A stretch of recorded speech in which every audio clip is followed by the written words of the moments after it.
Hello,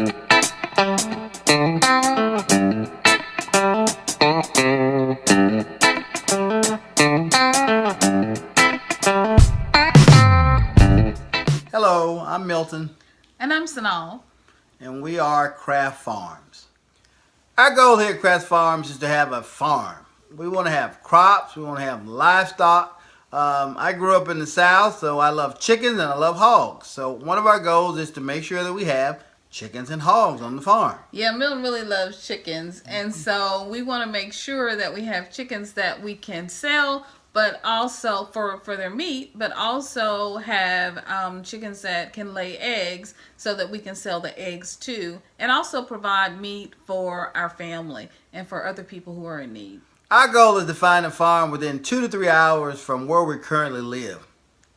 Yeah, we want to be close because my family is from the North Mississippi area, and we still have family here in this Delta area, and so we want to be close so that we can visit them and check on them when we need to, and then they'll be able to come out and get food too. Yep. Our goal is to make sure that we make this not just about Sanav and Milton and our family, but we want to include other families into our farm also. We want to make it more of a community and a family-driven farm where people can come in and learn how to grow crops and how to sustain themselves and to help their families to become sustainable. So it's just something that we've been doing all our lives from our grandparents and parents. We've been raising crops, so we want to get back into doing what we feel is really great, to have great communities and great families. Yeah, we want to make sure that our family is sustainable and then teach other families to be sustainable through farming as well. And so I grew up in North Mississippi, and my family always had some type of garden. Someone in our family always had some type of garden. They would kill hogs and pigs in January. And it was just something that we did for our family. And I grew up that way, knowing and getting to know other farmers who went to my church and also lived in our area. And so agriculture was a huge, huge thing in the North Mississippi Delta. Yeah, I grew up also in rural West Tennessee. My grandfather had 9 children, and they were all sharecroppers. So they learned from the land, they lived on the land, and that's just how they grew up. So it's something that I really want to get back into, is letting the land provide and to help sustain us. So it's going to be really exciting to get this farm started, to go out and start growing some crops, getting livestock, and just building the community back to some of the great things that we used to have.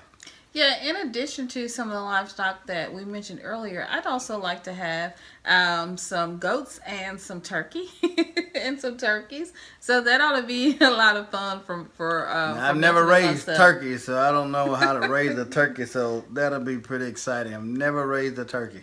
Yeah, it'll be great for Thanksgiving and for other families who are preparing Thanksgiving and Christmas and other holiday meals. Mm-hmm. But I think turkeys are just a great source protein, and so I'd really love to be doing that and teaching other families to do that as well. So it's very very exciting.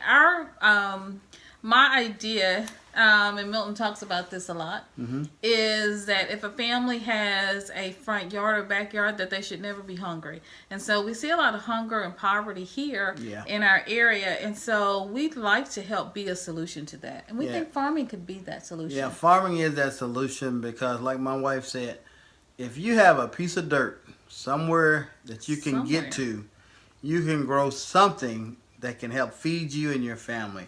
So poverty, we can help eliminate poverty. We just have to change the mindsets of people. And that's just like they build houses, sweat equity. You put into the ground and you reap the harvest. So we're going to teach people how to use what they have to reap a good harvest. Crops, everybody eats food. I don't know if everybody eats livestock, but everybody eats vegetables. So we're going to make sure that we teach you how to do that to sustain yourself and to keep yourself healthy. Yeah, it's amazing what you can do with just a little bit of dirt. Just a little bit. And so we started in our backyard growing some beans and some greens. And tomatoes. And we planted this about 4 months ago. Yeah. So the crop is about to get ready to come to harvest. So we're really excited about it. We'll show you some footage of that a little later. But we're excited. It's really our test garden because we did it on a little small plot, just a little bit of small plot. So we were just testing the soil outside in the yard to see how it does. So we'll show you the results of that as they begin to come up.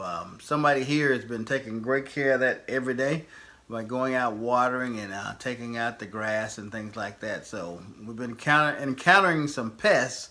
I think she saw some caterpillars this morning, and we had some ants a week ago, so we took care of that. So you just have to maintain your garden.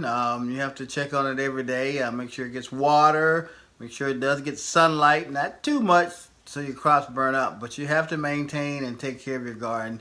So that's part of farming and gardening. It takes work. It's not easy. It's not for those who don't want to get up and do it. You have to put in the time and the effort to make sure that your crop has an opportunity to grow. Yeah, and so our idea is with just 5 rows, we hope to get enough land. We're looking for land in the North Mississippi, West Tennessee, Arkansas area, and so with just 5 rows to be able to give other people an opportunity to grow on our garden, on our farm, and so that the first row is to feed themselves and their family, and then they'll have 4 other rows that they can use to sell in the marketplace to make money for themselves and for their family. And social entrepreneurs. Social entrepreneurship. That is what we want to teach other people to be, social entrepreneurs, and to really think about how they can be self-sustainable and provide for their families, how they can do some simple homesteading no matter where they are. There are a lot of amazing programs through the USDA and Farm Services Agency, and so we'll be bringing a lot of that information to you on our journey as we look for land and we look for a place to call our farm home. Hey, we're excited about this new journey. We want to take you along on this journey. So this is our introduction, Milton and Snob Craft Farms. We look forward to great things. We look forward to sharing things with you guys and getting to become friends and helping each other along on this journey. So look forward to Craft Farms, and we're excited. And thank you for joining us on this journey. Thank you for joining us on this journey. Bye-bye.